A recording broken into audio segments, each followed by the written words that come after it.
Hey guys, it's Brook Hoover. What are you doing? I used to co-host a blues jam once in a while.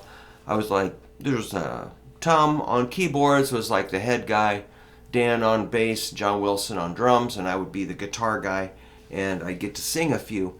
And it was maybe once a month or something. It was really fun.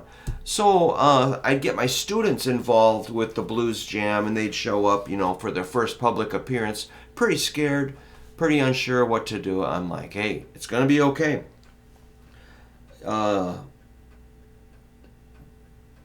This will kind of fit in with the stuff we've been doing in the key of A here for a minute. The blues progression in the key of A, the typical one would be something like an A7, then like a D7, back to A7 for 2 bars. Then you go to D or D7 for 2 bars.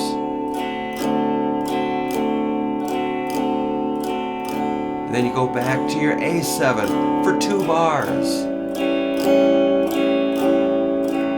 This is just typical. And then an E7 for 1 bar. 2, 3, 4. Then D7 for 1 bar. And then an A7 for 1 bar.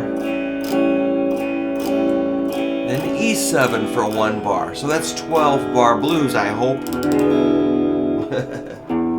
Just tune this thing, man. So, if you can keep up with the chords on that, you're doing okay.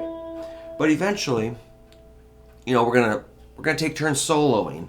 So we're gonna throw, maybe somebody might sing on over this too. It might just be a song. That's generally the form that we would play frequently. So if you're gonna solo, which I love how it terrifies my students, but at this venue, nobody cares. People are sitting there eating their French fries and looking at their phone. Nobody's really that attentive, which is nice. So, the student is terrified, but let's say you're going to do some sort of a jam, or you're going to play at a workshop or some sort of a situation. If we say key of A, you should be able to find an A note for a solo. At least just an A note there or here. Down here. Here. Even your open A string. Easy. Alright, when the A chord is happening, try an A note. I know that sounds ridiculous. That's really kind of how it works. When we go to the D chord, you know where I'm going with this. We're going to play a D note, okay? D note on D chord. Just find some Ds. Practice finding those. Find them quick. It's really easy. And it sounds good. And of course, when we go back to the A chord, be ready for an A note. Oops. Just do the best you can. You might miss. Don't worry about it. Nobody really cares. Next, okay, you know where I'm going. It's the E chord. You're going to play an E note. Fat string, skinny string.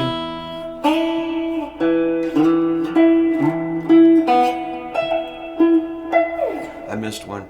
All right. So, hit those roots over that chord progression. And that's going to be, for your first blues jam, nobody's going to expect that much more than that. At least where I'm at. We would just, cool. And then, do 2 solos, do 2 verses of that. Practice that with some of my earlier, videos showing how to strum the blues or something, or that bass one I just did. There's, eventually, I've done a lot of videos where I show you can lead off of a G or a C to A, like G, A. Hear that? That's cool.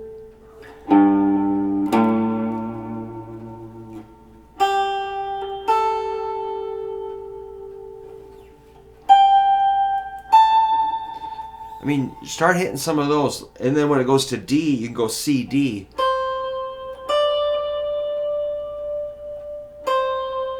back to G-A. Just an idea. Check out how G can swing you to an E.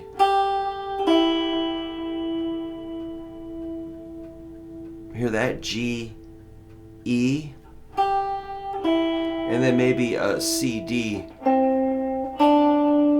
G, A. How about a D, E at the end? Cool. That's a way to start.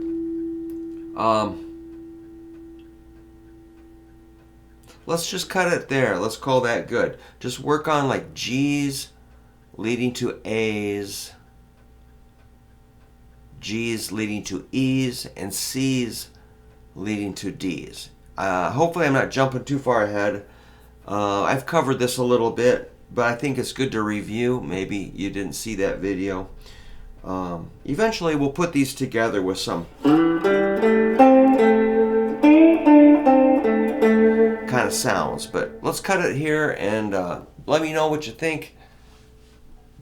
Cool, man. What a fun day. It's Monday. Rock and roll. Wake and rock.